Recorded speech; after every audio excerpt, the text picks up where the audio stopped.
I'm going to yield what would be my time and place myself at the backside and yield to the distinguished gentleman, the chairman of the Republican Policy Committee, gentleman from Alabama, Mr. Palmer. Gentleman's recognized. Thank the chairman. Thank the chairman for holding the hearing and for the witnesses being willing to appear today. There was a recent survey from the Office of Personnel Management that said that only 1 in 3 federal employees are fully back in the office. And I'm just wondering, in your agencies, what, Mr. Dorman, you just said that you've reduced office space by 28%, and then you said it will be reduced by 50% by what date? Sir, for our regional offices, 2025, that's based on the lease turnovers, the opportunity to make those reductions. So this is nationwide, not just here in D.C.? Yes, sir. What are your space reductions in D.C.? 28%, sir. 28% in D.C. Are those employees still living in the D.C. area, or are they allowed to relocate to other cities? Those employees are still in the D.C. area, sir. Okay. I would like to know from each of you just a very quick answer. It's a percentage. What percentage of the D.C.-based federal employees in your agency relocated out of state during the COVID-19 pandemic? Mr. Ells. If you don't know the answer, just say you don't know the answer. Yes, sir, I would have to get the answer back to you. I would appreciate if you'd respond to the committee. Yes, sir. Dr. Marangel. We currently have 175 employees located outside of the DMV, but I would have to get back to you on the amount of who relocated from who was here prior to the Please pandemic. do so. Mr. Gibbs. A similar answer, I'd have to get back to you with the statistics, but I will tell you that we have restructured, so while some of our employees are not in D.C., they are working at other NASA centers. Okay. Mr. Dorman. Similarly, we'll have to get back to you with specific details, but we did have, we like NASA, we have employees who work I need to move on. And what I want to know is, and this is a yes or no, have any of your employees relocated outside of D.C.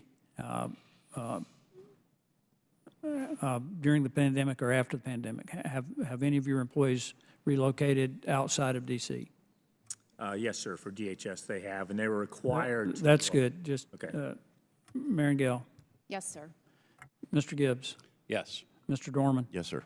Okay, what I would like to know is, D.C. Employees get locality pay. Has their pay been adjusted to reflect the change in locality? It has for DHS. Yes, sir, for NSF. Yes, it has for NASA. Yes, sir. Mr. Dorman. One of the things that concerns me, Mr. Chairman, about where we are on this issue is President Biden issued a declaration saying that the federal workforce would return to office. And shortly after that, though, there were the locations of 281,656 federal employees were redacted. In addition to that, the names of 350,861 employees were also redacted, which I think causes a serious problem in terms of oversight. That's about $36 billion in salaries and bonuses that are not subject to oversight. It will be very difficult for us to exercise oversight.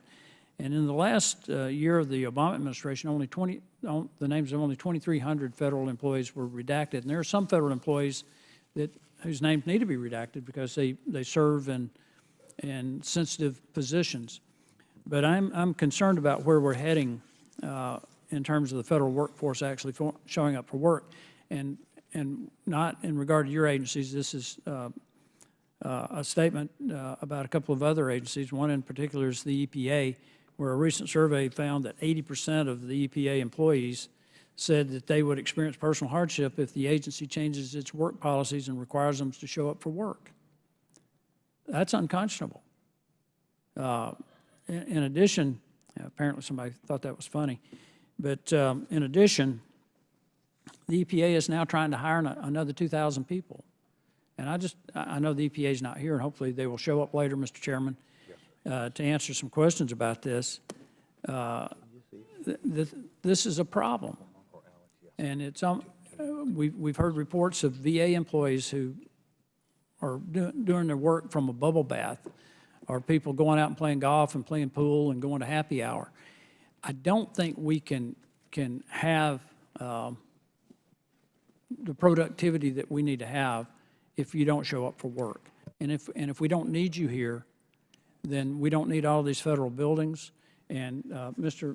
Mafumi, I think if you got several 100,000 federal employees who are not showing up for work, we shouldn't have the traffic problems.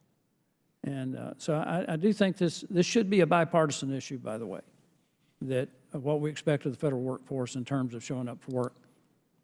Would my friend yield real Absolutely, quickly? to my friend. The fact that we have congestion means federal workers are going to work. That's the largest source of employment in this area.